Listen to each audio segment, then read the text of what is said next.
दोस्तों, स्वागत है आपका अपने YouTube चैनल जीके भंडार पे। आज मैं आपके लिए ग्रुप डी की जीके की प्रैक्टिस लेके आया हूँ, जिसमें सारे जीएस के क्वेश्चन हैं जो पिछली बार आए हुए हैं प्रीवियस ईयर के। आज से मैं आपकी जीके और जीएस की प्रैक्टिस शुरू कर रहा हूँ। यहाँ मैं सारे वे क्वेश्चन लेकर आऊँगा जो पिछली बार आ चुके हैं या आने की संभावना है। तो प्लीज़ जो भाई भी वीडियो बनाया हो, चैनल को सब्सक्राइब कर ले ताकि आपको अच्छी वीडियो मिल सके और आने वाले एग्ज़ाम में आपको अच्छा फ़ायदा हो सके। चलिए शुरू करते हैं। पहला क्वेश्चन, किन दो भौतिक राशियों की इकाई समान होती है? तो इसका आंसर है बल व भार। दाब की एसआई इकाई जो सबको पता है पास्कल होती है। यहाँ मैंने कोई ऑप्शन नहीं रखा क्योंकि ऑप्शन में टाइम ज़्यादा लगता है और इतना टाइम है भी नहीं कि बच्चों को टाइम ज़्यादा लगाए। कूलाम की एसआई इकाई क्या है? तो कूलाम की एसआई इकाई विद्युत आवेश है। डायोप्टर किसके बराबर होता है? एक डायोप्टर 1/मीटर के बराबर होता है। 1 किलोवाट किसके बराबर होती है? तो 1 किलोवाट 3.6 इंटू 10⁵ जूल के बराबर होती है। 1 न्यूटन बराबर होता है, यानी कि 1 न्यूटन किसके बराबर होता है? तो 1 न्यूटन किलोग्राम इंटू मीटर प्रति सेकंड स्क्वायर के बराबर होता है। ये सब क्वेश्चन पिछली बार आ चुके हैं और इनके आने की आगे भी संभावना है, क्योंकि रेलवे जो है अपनी क्वेश्चन बार बार रिपीट करते रहता है। तो ग्रुप डी में इनके आने की बहुत संभावना है। प्रकाश वर्ष द्वारा मापी जाता है, तो प्रकाश वर्ष द्वारा दूरी मापी जाती है। 1 पिकोमीटर किसके बराबर होता है? तो 1 पिकोमीटर 10⁻⁻2 के बराबर होती है। 1 जूल किसके बराबर होता है? तो 1 जूल 1 न्यूटन मीटर के बराबर होती है।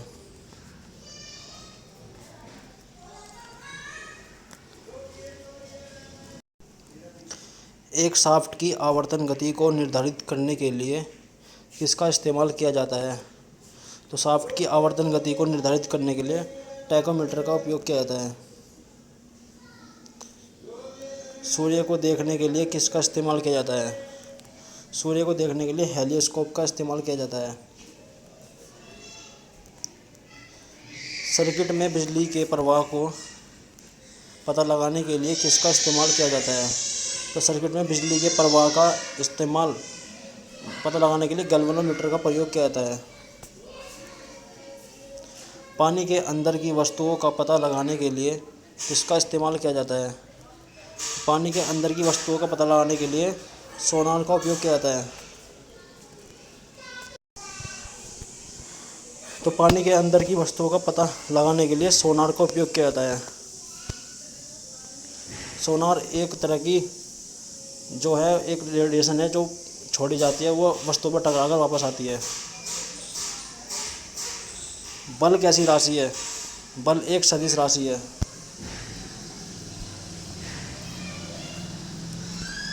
लट्टू का घूमना किसका उदाहरण है? लट्टू का घूमना केंद्र विमुख का उदाहरण है। केंद्र विमुख वृत्तीय गति करते समय किसी पिंड पर एक बल कार्य करता है जिसकी दिशा सदैव वृत्त के केंद्र की ओर होती है। इस बल को केंद्र विमुख कहते हैं।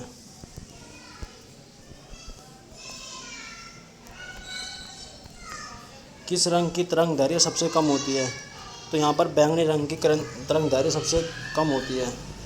और अगला क्वेश्चन है, सबसे लंबी तरंग दैर्घ्य कौन सी होती है? तो ये लाल रंग की होती है।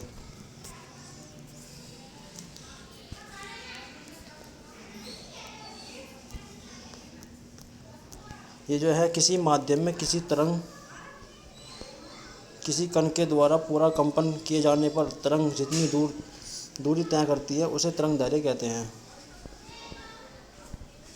तो यहाँ पे तरंग दैर्घ्य की वो भी होगी डेफिनेशन, जिससे वो मतलब जिसे नहीं पता वो यहाँ पर देख लेना। डाल्टन का सिद्धांत किस नियम पर आधारित है? तो डाल्टन का सिद्धांत रासायनिक संयोजन पर आधारित है। डाल्टन का परमाणु का सिद्धांत रासायनिक संयोजन के नियम पर आधारित है। डाल्टन के परमाणु सिद्धांत के अनुसार सभी तद्भव द्रव चाहे तत्व यौगिक का मिश्रण हो, सूक्ष्म कणों से मिलकर बने होते हैं जिन्हें परमाणु कहते हैं। डाल्टन के परमाणु सिद्धांत के अनुसार परमाणु पदार्थ अविभाज्य कण होते हैं।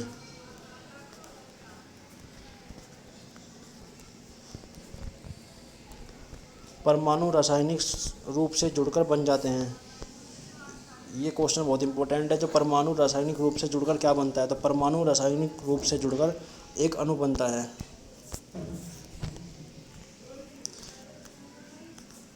एक अणु शब्द का परिचय किसने कराया था, तो अणु शब्द का परिचय विल्हेम डाल्टन ने किया था 1896 ईस्वी के आसपास।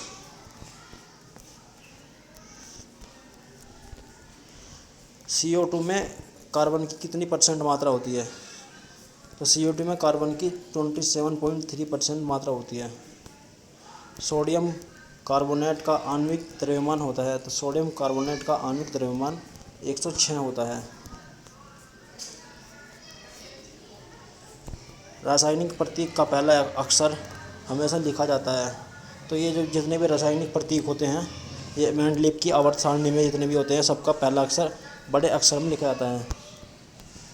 प्राकृतिक में विद्युत धनात्मक होती है, यानी कि प्रकृति में विद्युत धनात्मक होती है। कौन सी होती हैं, धातुएं। धातु अपनी वास्तविक स्थिति में विद्यमान होता है, मुक्त स्थिति में। दो या दो से अधिक पदार्थों के एक सजातीय मिश्रण को कहा जाता है विलयन।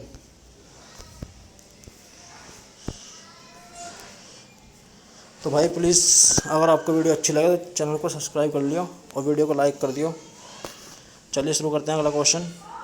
कार्बन डाइऑक्साइड के 1 मोल के कितने अणु होते हैं, तो कार्बन डाइऑक्साइड के 1 मोल में 6.022 × 10⁻23 अणु होते हैं।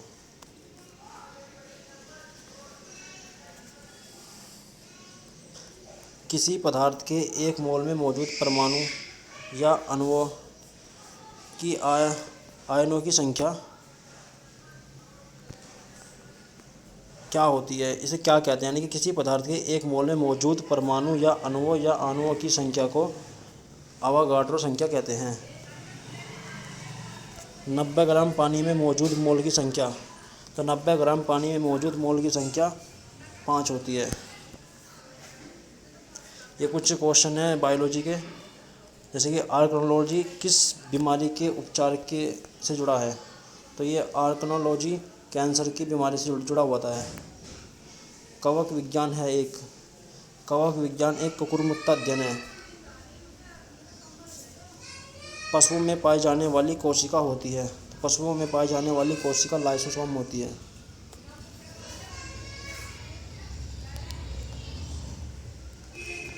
शरीर में लगी चोट की मरम्मत के लिए किस प्रकार के सेल विभाजन का प्रयोग किया जाता है, तो शरीर में लगी चोट की मरम्मत के लिए समसूत्रण का प्रयोग किया जाता है। यानी समसूत्रण इसकी मदद करता है, शरीर में जब चोट लग जाती है तो उसकी मरम्मत में समसूत्रण उपयोग होता है।